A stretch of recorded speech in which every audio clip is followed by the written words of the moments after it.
Good afternoon class. Today we will start a video with a new chapter, that is the physical features of India, or we can say that physiography,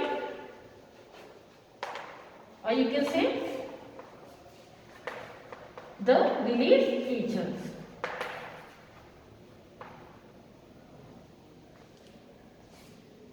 So when we talk about this physical, what is the term of this physical? It means that the things are there and they can be touched or seen. Okay. So when we talk about the structure, the shape and the size that can be seen or can be touched. So physical features here, especially you can see, is the study of the form, okay, the structure, the size. So when we talk physical study, physical feature is the study of the form, okay, or the structure or the size, as well as the features of the land surface.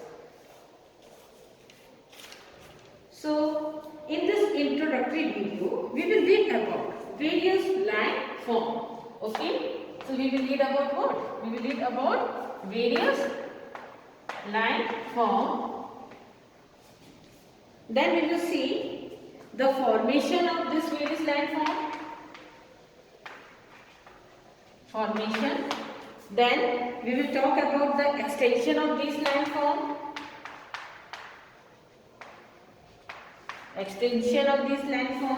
And we will read extension, or you can see the locations. Then we will talk about the features and the characteristic.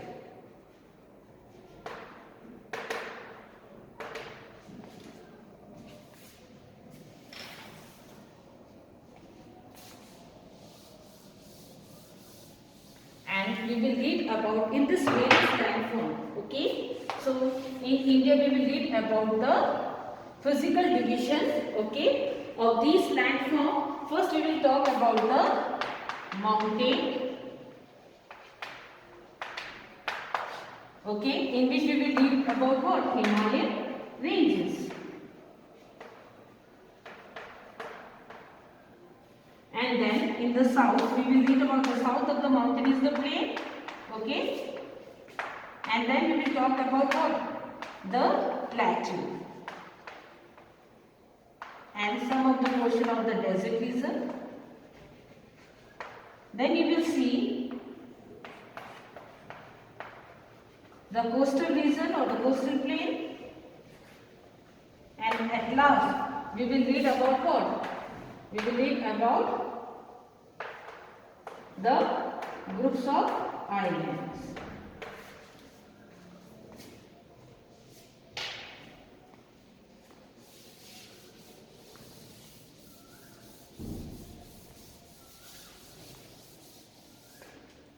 So here comes the question that what are the factors, okay, that are responsible for the formation of these landscapes. So you can see that these landscape or these landforms are the result of two processes. One, we talk about the internal processes. Another one is the external processes. So you can see internal processes, okay, it works on the interior layer of the earth. And when we talk about the external processes, you can see it works on the surface of the crust, earth crust. Okay, it works on the surface of the crust. So here you can see this forces, whatever force, okay, it gradually built up, and the crust it will undergo with movements. Okay, so you will see such as earthquake, volcano. And when we talk about the external processes, it through weathering, and whatever formation of the landform or the landscape is through the landform is through weathering and degradation. Here you can see erosion as well as deposition. Okay.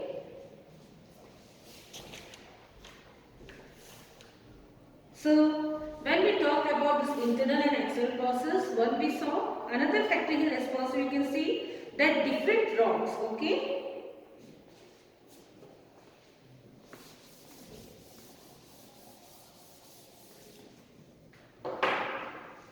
different rocks, it create different landforms.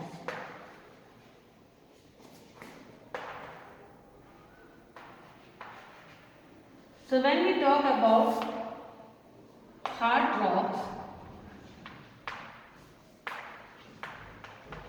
it creates high land. And when we talk about soft rock, it creates what? It creates low land. Is this clear? When we talk about this different rocks, it creates different forms of different landform. Okay, different form of landform. So here comes a rock. You can see hard rock, it creates the high land, and soft rock creates the low land. As you can see, the strongest or the hard rock, they are more resistance rocks. Okay, they tend to produce high land area, whereas when we talk about the weaker rocks, they are tend to produce or form the low land. Okay, so you can take the example of some of the rocks like marble, okay, which has been used for making Taj Mahal, and some of the rocks are very soft, like the soapstone, which is used for making talcum powder. Okay, so now you have read about the types of rock also.